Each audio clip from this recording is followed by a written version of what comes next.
आज संसद में राष्ट्रगीत वंदे मातरम की वर्षगांठ पर चर्चा हो रही है। चर्चा की शुरुआत में ही पीएम मोदी ने कांग्रेस पर आरोप लगाकर बहस को गरमा दिया। अब वंदे मातरम पर संसद में सरकार विपक्ष में आर पार की जंग जारी है।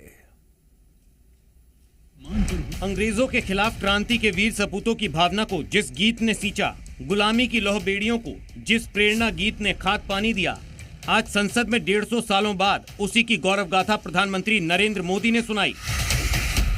इतिहास इस बात का गवाह है कि कांग्रेस ने मुस्लिम लीग के सामने घुटने टेक दिए और मुस्लिम लीग के दबाव में किया।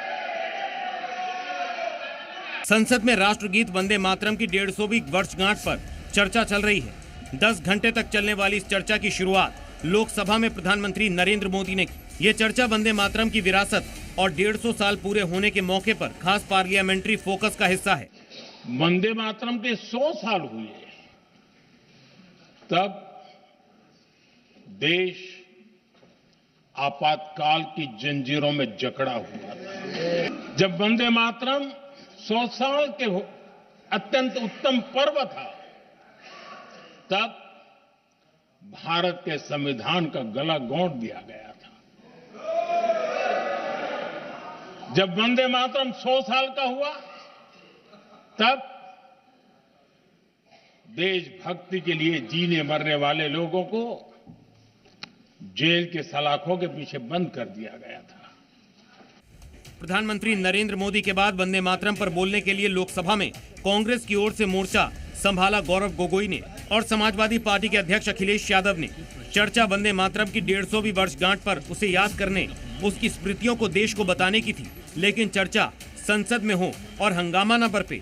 चर्चा के दौरान कांग्रेस और बीजेपी वंदे मातरम के मुद्दे पर आमने सामने आ गई। जब प्रधानमंत्री मोदी जी किसी भी विषय पे बोलते हैं तो पंडित नेहरू जी का नाम कितने बार लेते हैं और कांग्रेस पार्टी का नाम कितने बार लेते हैं। मैं बस एक ही उदाहरण देना चाहता हूं कि इससे पहले ऑपरेशन सिंदूर का डिबेट में हमने आदरणीय प्रधानमंत्री मोदी जी को सुना। क्या आप जानना चाहेंगे कि पंडित नेहरू का नाम कितने बार उन्होंने लिया? 14 बार। सच तो यह है कि सरफरोश लोग वंदे मातरम दिल से बोलते थे। उन आजादी के दीवानों के खिलाफ कुछ लोग अंग्रेजों के लिए जासूसी और मुखबिरी का भी काम करते थे। दरअसल ये राष्ट्रवादी नहीं बल्कि राष्ट्र विवादी लोग हैं। असल में वंदे मातरम को लेकर सड़क से संसद तक माहौल गरमाया हुआ है।